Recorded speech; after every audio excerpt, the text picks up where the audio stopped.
Vamos lá, o presidente dos Estados Unidos, Donald Trump, anunciou que vai suspender permanentemente a entrada de imigrantes de todos os países do terceiro mundo nos Estados Unidos. Trump afirmou que a medida visa permitir que o sistema americano se recupere. Países como o Brasil são normalmente incluídos neste grupo, intitulado de forma pejorativa como terceiro mundo. O anúncio acontece no dia seguinte a um tiroteio nos arredores da Casa Branca, que deixou uma militar morta e outro ferido. Para a gente falar sobre esse assunto e os efeitos dessa medida, o Contexto recebe o pesquisador do Núcleo de Inteligência Internacional da FGV, Leonardo Neves. Leonardo, muito boa tarde, bem-vindo ao nosso programa. Boa tarde, Ney, e a todos que estão aqui com a gente essa tarde. A gente veio falando sobre esse assunto do Donald Trump e a questão do afegão que cometeu aí esse tiroteio, que fez esse tiroteio nos arredores da Casa Branca, o que acabou custando a entrada a princípio, de afegãos no território norte-americano. Agora acabou custando a entrada de pessoas, né, de imigrantes de qualquer país de terceiro mundo. Para a gente começar a nossa conversa, hoje, para Donald Trump, quais são os países de terceiro mundo? Essa é uma ótima pergunta. Eu acho que nem ele sabe, na realidade, o que você foi a terceiro mundo, né? Terceiro mundo é uma categoria que a gente já não usa mais, a gente usou durante a Guerra Fria, a gente já há bastante tempo que usa outros conceitos como países de desenvolvimento ou países menos desenvolvidos. Você pontuou de forma excelente que, na realidade, hoje em dia só se usa a ideia de países de terceiro mundo para categorizar pejorativamente países mais pobres. Então, não tem nenhuma categoria aqui específica que defina a quantidade de países de terceiro mundo efetivamente. Eu suponho que, de repente, você até pergunte para o presidente Trump se um país, por exemplo, do mundo do sul global seja terceiro mundo, ele até fica um pouco em cima do muro sem saber. Ou todos que não são Europa, Estados Unidos e Canadá, Japão, de repente, Austrália, enfim. Dito isso, eu não acho que essa fala que ele tenha colocado agora, a gente possa levar ela em valor de face. Eu acho que a ideia de você bloquear efetivamente imigrantes de todo o sul global, vou usar essa categoria que eu acho que é mais abrangente, mais contemporânea, todo o sul global é muita gente, toda a América Latina se encontraria dentro desse conjunto, toda a África se encontraria nesse conjunto, boa parte da Ásia, com apenas a exclusão, talvez, ali de Coreia do Sul e Japão, e Austrália e Nova Zelândia seriam parte desse conjunto. Então, é muito difícil a gente imaginar essa possibilidade acontecendo. O presidente Trump já tentou fazer isso no passado, ele tentou fazer isso no primeiro termo dele em relação a 9 países, todos eles de maioria muçulmana, não conseguiu, isso foi parado nas cortes. Ele tenta fazer isso agora, dessa vez, com outros países negando vistos e green cards a um grupo de, parece que 11, 12 países que ele listou em alguma publicação dele. Quase todos eles países também mais ou menos colapsados do ponto de vista institucional, ou que tem algum tipo de rivalidade ou, enfim, antagonismo com os Estados Unidos, né? Mas nenhum grande país, nenhum país de economia média ou maior. Então, eu acho que ele fala no calor do momento, eu acho que ele usa uma argumentação que está cola bem, capta bem os anseios da população norte-americana, mas a maneira genérica como ele trata isso, acho que dificulta a capacidade operacional de fato, conseguir bloquear vistos de uma população tão grande como o sul global. O Afegão é mais fácil, o Afeganistão é um país só, uma meia dúzia de países que tem algum tipo de relação com terrorismo, se já está na lei americana, é mais fácil. Agora, tão abrangente assim, eu acho difícil que ele operacionalize e acho eventualmente que se ele tentar fazer alguma coisa nessa linha, provavelmente vai parar na justiça. Agora, Leonardo, quando ele fala vou fazer essa mudança para colocar os Estados Unidos, o sistema dos Estados Unidos no lugar, o que ele quer dizer com isso? Lila, estava conversando hoje mais cedo com um colega economista justamente sobre esse assunto e a gente chegou à seguinte conclusão. Dois dos principais temas internacionais hoje, não só no Brasil inclusive, né, Estados Unidos também, é emprego e a segurança. Né? São as duas principais demandas hoje em dia de uma parte da população que tem criado efervescência no sistema político. Curiosamente, o tema migração, ou combate à migração, especialmente nos países dos Estados Unidos e Europa, é um tema que você consegue conectar essas duas coisas. É meio que uma saída fácil para você, que você consegue consegue vender para a população que você está atacando emprego e segurança, na medida que se supõe que migrantes, especialmente ilegais, são aqueles que vão cometer mais crimes, o que não é necessariamente a verdade, muitas vezes não é verdade, e que vão roubar os empregos da população. Então, quando ele diz isso, ele está dizendo, olha, eu vou tirar o migrante ilegal, que ele não vai roubar o seu emprego, não vai cometer o crime aqui na nossa casa, e o conjunto de políticas sociais que a gente deveria dedicar aos americanos, que essas pessoas estão usando, vão deixar de usar e você vai ter maior cobertura dos americanos. E aí, seja sistema de saúde, seja sistema de qualquer sistema da rede de seguridade social que você possa ter. É difícil conseguir fazer isso, os Estados Unidos precisam muitas vezes dessa migração tão grande, nem sempre você tem de fato, na menor das situações, você tem de fato a população migrante realmente roubando emprego escasso da população norte-americana, e nem sempre você tem de fato o maior número de crimes é cometido por migrantes. É uma retórica muito usada na Europa também, mas isso nem sempre é verdade. Ocorre que você tem esses casos trágicos, como que aconteceu de fato, que vão acabar sendo mais emblemáticos e usados como uma ilustração do todo, que nem sempre é verdade. O Felipe, na nossa conversa, produção. Felipe, a gente vem falando há dias, semanas aí de Donald Trump, e ele mais uma vez com a verborragia dele, ele fala bastante, né? Às vezes a gente nem pode acreditar muito naquilo que ele fala no calor do momento, de barrar todo mundo do terceiro mundo. Então eu barrei agora todo mundo do terceiro mundo e vou resolver a situação aqui do meu país, porque essas pessoas elas estão atrapalhando o desenvolvimento do meu país. O que esperar de Donald Trump agora? Será que ele vai voltar atrás? Queria que você participasse da nossa conversa. Não, perfeito, Neira, perfeito. Não, o Trump tem batido na tecla da imigração o tempo inteiro, né? O que tem de novo no discurso dele, na minha opinião, depois queria saber a opinião do Luciano em relação a esse assunto, é que é a primeira vez ele está falando sobre imigração legal, né? Antigamente ele batia na tecla da imigração ilegal, batia na tecla de expropriar os imigrantes ilegais dos Estados Unidos, vindo de países subdesenvolvidos, e agora ele está batendo na tecla de revisar, inclusive, a questão da concessão do Green Card, a questão da concessão de imigração legal mesmo, né? Então esse é um grande problema que eu vejo do discurso do Donald Trump, né? Porque os Estados Unidos é um país, gostando ou não dos Estados Unidos, ele é um país de imigrante, né? Um país que cresceu na imigração, né? E ele é forte por conta disso, da diversidade. E quando o Donald Trump ele vai numa política completamente contrária à história dos Estados Unidos, né? E é bom lembrar, como o Luciano colocou aqui, né, que a questão da mão de obra é um ponto principal, tanto no Brasil quanto nos Estados Unidos, né? E grande parte dos trabalhos precários, né, e precarizados nos Estados Unidos é feito por imigrantes. A partir do momento que ele tira esses imigrantes dos Estados Unidos, com certeza vai ter um problema muito grande, né? Porque esses trabalhos não serão ocupados naturalmente, automaticamente pelos americanos. E se forem ocupados, o custo da mão de obra vai aumentar também. E se aumenta o custo da mão de obra, vai aumentar o custo da inflação, vai aumentar a inflação nos Estados Unidos. Isso, junto com o tarifaço que o Trump está colocando no mundo todo, né, pode fazer a economia dos Estados Unidos andar para trás, né?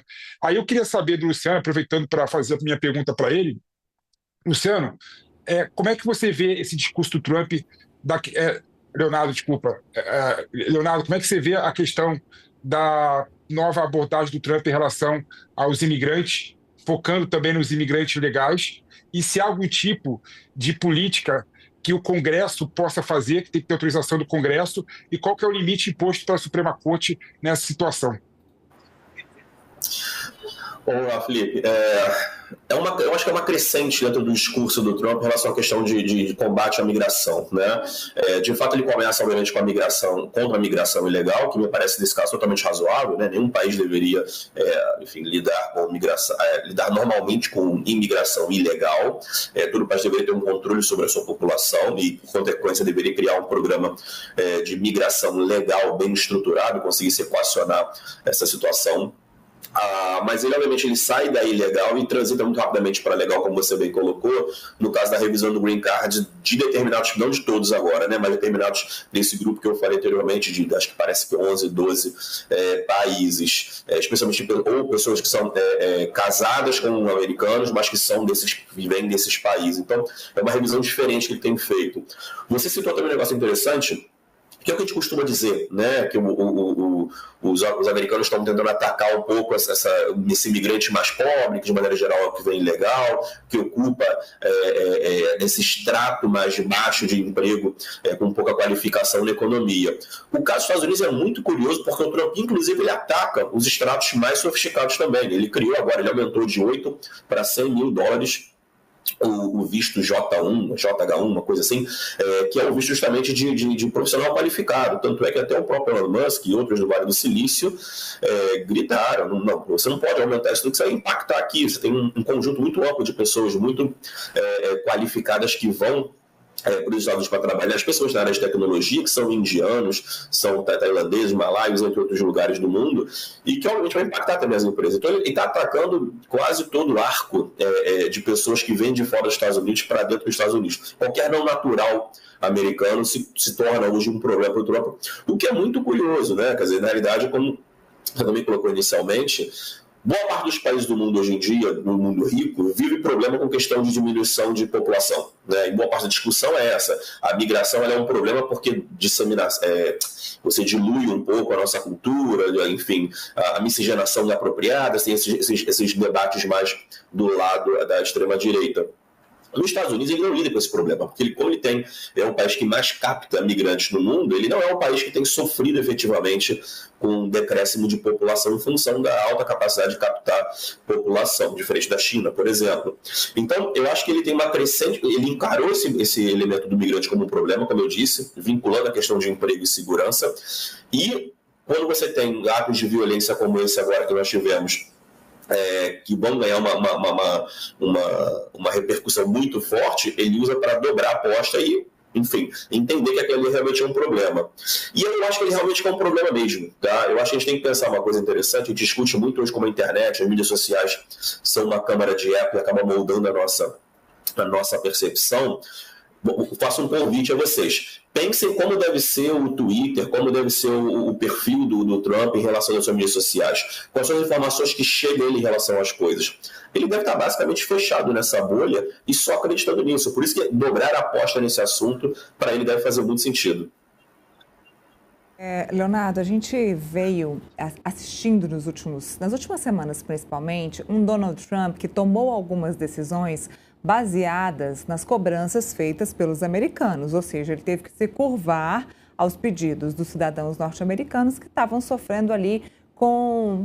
A gente falou aqui no contexto da questão do cafezinho, que aumentou, de fato a parte de alimentação que aumentou também nos Estados Unidos, então ele teve que dar um passo atrás, recuar na questão do tarifaço em alguns países, entre eles aqui o Brasil, ou seja, ouvindo os seus eleitores para também prestar conta daquilo que ele vem trabalhando.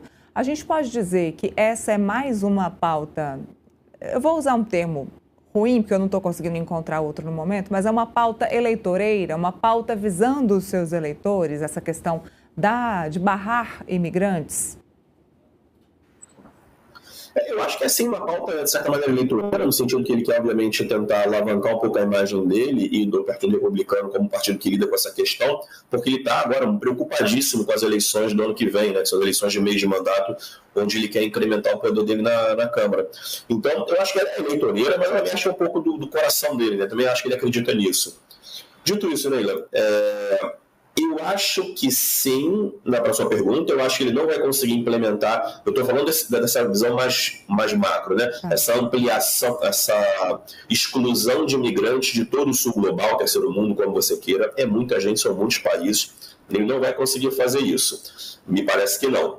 Talvez ele consiga expandir alguns países, aquela lista de 12 países mais complicados, vai tentar buscar lá na lista do Departamento de Estado de países que apoiam o terrorismo, que eles consideram que apoia o terrorismo para eventualmente bloquear mais países. Isso é mais factível.